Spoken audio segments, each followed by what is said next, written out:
అన్న నమస్తే, ఏం చేస్తుంటారు? నేను వృత్తిరీత్యా ఎలక్ట్రీషియన్, ప్రవృత్తి రాజకీయాలు.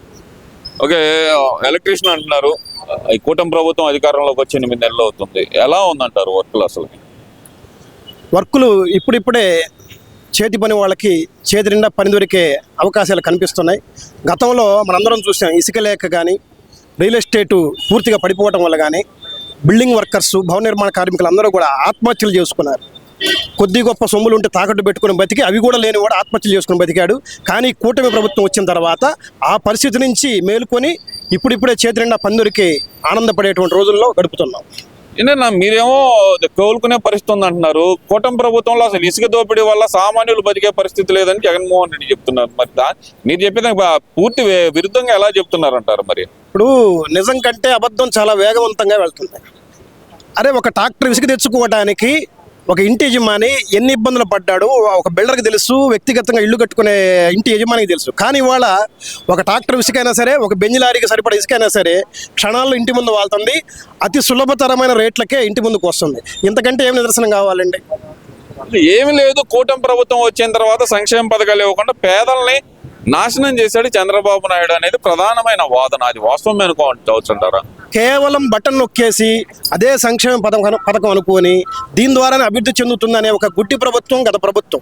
వాళ్ళు అలాగే ఆలోచిస్తూ ఉంటారు. కానీ కేవలం బటన్ నొక్కటం కాదు, ఎకనామికల్గా రాష్ట్రాన్ని అభివృద్ధి చేయాలి, రాష్ట్రంలో కార్మికులు, కర్షకులు అందరూ కూడా బాగుండాలనే ఉద్దేశంతో కూటమి ప్రభుత్వం ముందుకెళ్తుందని తెలియజేస్తున్నాం.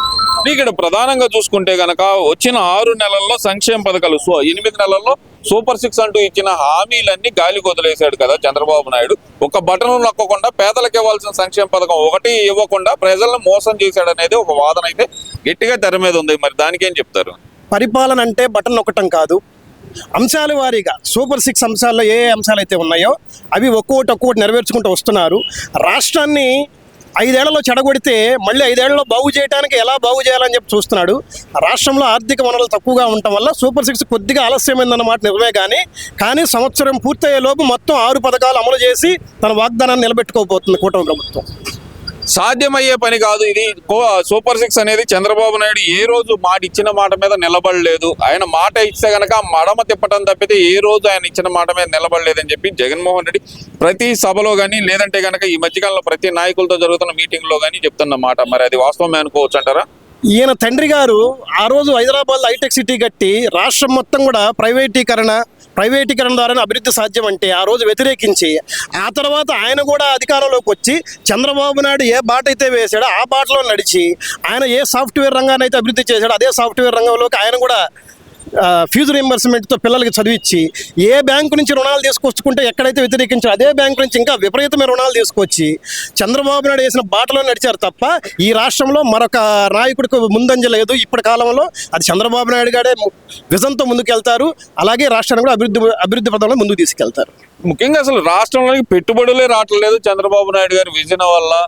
దావోస్ దాకా వెళ్ళి ఉత్త చేతులతో వెనక్కి వచ్చారు. ఇదేం విజనరీ అంటున్నారు కదా. మరి ఇప్పుడు 9 నెలలు గర్భం దాల్చిన గర్భిణీ స్త్రీ ఎలా ఉంటుందో, గర్భానికి ముందు కాన్పు కనటానికి ఎలా ఉంటుందో, అభివృద్ధి అనే కాన్పు కనటానికి ఆంధ్రప్రదేశ్ రాష్ట్రం సిద్ధంగా ఉంది. అది గుడ్డి వాళ్ళైనటువంటి ప్రతిపక్ష నాయకులు తెలియకపోవచ్చు. అసలు దావోస్ వెళ్తే మాకు చలి పుట్టిద్ది, అక్కడ మనసు ఎక్కువగా ఉంటుందని భయపడిన రాజకీయ నాయకులు వీళ్ళ దావోస్ గురించి మాట్లాడేది. వాళ్ళకి అసలు అర్హతే లేదని తెలియజేస్తున్నాం. మళ్ళీ జగన్మోహన్ రెడ్డి జనాల్లోకి వస్తానంటున్నారు కదా, ఎలా చూడాలంటారు దాన్ని? అసలు జనాలు ఎలా రిసీవ్ చేసుకుంటారు? ఏమి లేదండి, నిన్న చెప్పారు కదా, మళ్ళీ 30 ఏళ్ళు నేనే అంటున్నాడు. ఆయనకి మతి భ్రమించి జనాల్లోకి వస్తున్నాడు. ఆయన తొందరగా ఆ పార్టీ శ్రేణులకు మేము తెలియజేసేది ఏంటంటే ఆయన మంచి డాక్టర్కి సంప్రదించి ఆయనకి చికిత్స చేయించవలసిందిగా తెలియజేస్తున్నాం. అసలు నేనే ఉంటాను మళ్ళీ ఈసారి 30 ఏళ్ళు మా కార్యకర్తలు వెంట్రుకు కూడా పేకలేరు. మళ్ళీ సేమ్ డైలాగ్. ఎందుకని ఆ వెర్షన్ మారట్లేదు అంటారు? అసలు ఆత్మ పరిశీలన ఎందుకు చేసుకోలేకపోతున్నారు అనుకోవచ్చు అంటారు? అహంకారభూయిష్టమైనటువంటి మాటలు, అహంకారపూరితమైనటువంటి వ్యక్తిగతం అయింది. ఎప్పుడు కూడా నలుగురు సంప్రదించటం కానీ, నలుగురు సీనియర్ నాయకులతోటి సంప్రదింపులు జరిపి ఏం చేయాలనే ఆలోచన ఎప్పుడు ఉండదు. ఒంటెద్దు పోకుల్లాగా మొండితనంగా వెళ్ళి నన్నేం పీకలేరు అంటూనే 5 ఏళ్ళు రాష్ట్రాన్ని సర్వనాశనం చేసి అట్టడుక్కి 11 స్థానాలు ఆంధ్రప్రదేశ్ చరిత్రలో ఏ పార్టీకి రానంత తక్కువ స్థానాలకు కుదించుకుపడిపోయి ఇంకా 2.0 3.0 అని చెప్పి కళ్ళగంటున్నాడు తప్ప ఆయనకి మళ్ళీ ఆయన పార్టీ కానీ ఆయన కానీ అధికారంలోకి వచ్చే సమస్య లేదని తెలియదు. రాష్ట్రంలో బడుగు బలహీన వర్గాల పరిస్థితి బతికే పరిస్థితి లేకుండా చేస్తున్నాడు చంద్రబాబు నాయుడు. వాళ్ళకి ఇవ్వాల్సిన అదే నేను ఉన్నట్టయితే నెలకు ఎంతో కొంత ఏదో ఒక రూపంలో సంక్షేమ పథకం అందించేవాడిని. ఈ రోజు సంక్షేమ పథకాలు ఏం అందించకుండా అలాగే చూస్తే గనక వాళ్ళకి మీద ధరాభారం మోపుతున్నారు. విద్యుత్ రేట్లు పెంచడం అయితేనేమి, నిత్యావసర సరుకుల ధరలు అయితేనేమి ఇవన్నీ పెంచుతున్నారు కదా అంటున్నారు కదా. మరి ఒక పెన్షన్ 1000 రూపాయలు పెంచడం కోసం జగన్మోహన్ రెడ్డి తీసుకున్న సమయం 5 ఏళ్ళు.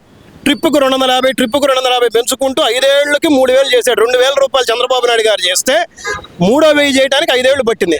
కానీ చంద్రబాబు నాయుడు గారు ఎక్కినటువంటి మొదటి నెలలోనే 1000 రూపాయలు పెంచి సంక్షేమ పథకం అంటే ఇలా ఉంటుందని చెప్పి నిరూపించుకున్నాడు.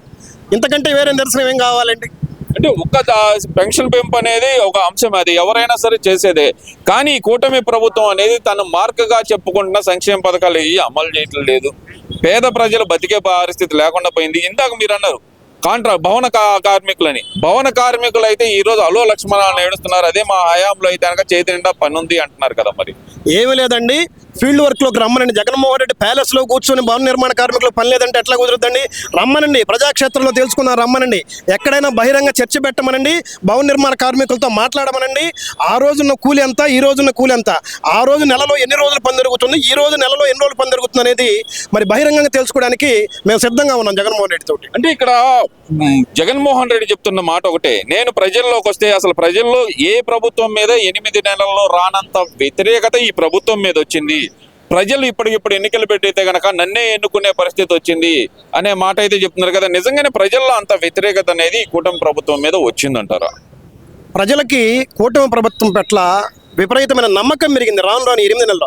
అసలు అసెంబ్లీలోకి వెళ్ళి ప్రజల సమస్యల గురించి ప్రశ్నించడానికే దడిసి తోక ముడిచి ఇంటికి వెళ్ళినటువంటి జగన్మోహన్ రెడ్డి ఏ మొహం పెట్టుకుని ప్రజల్లోకి వస్తారండి? అసెంబ్లీకి వెళ్ళటం చేతగాని వాడు ప్రజల్లోకి వస్తాడా?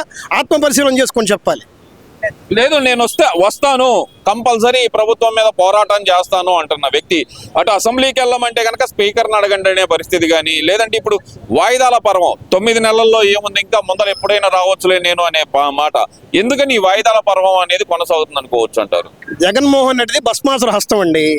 ఆయన హస్తంతో ఆయనే తగలబెట్టుకుంటాడు.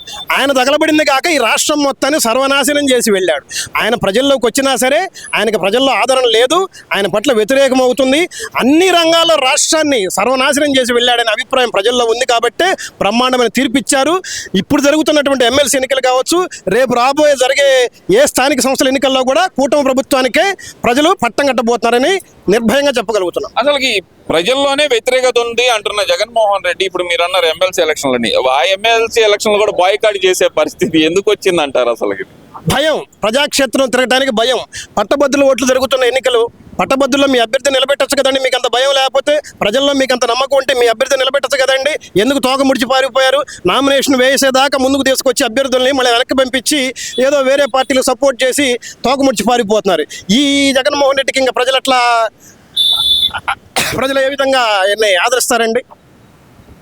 ఇంకో 30 సంవత్సరాలు రాష్ట్రాలను ఏళ్తాను నేను అని చెప్పి జగన్మోహన్ రెడ్డి మళ్ళీ చెప్తున్నారు. మళ్ళీ నేను తిరిగి వస్తాను, ఇంకో 30 సంవత్సరాలు ఈ రాష్ట్రాన్ని ఏళ్తాను అనే మాట అయితే ఆయన గట్టిగా చెప్తున్నారు. నిజంగానే ప్రజలు ఆయన తిరిగి తెచ్చుకోవడానికి సిద్ధంగా ఉన్నారనుకోవచ్చు అంటారా?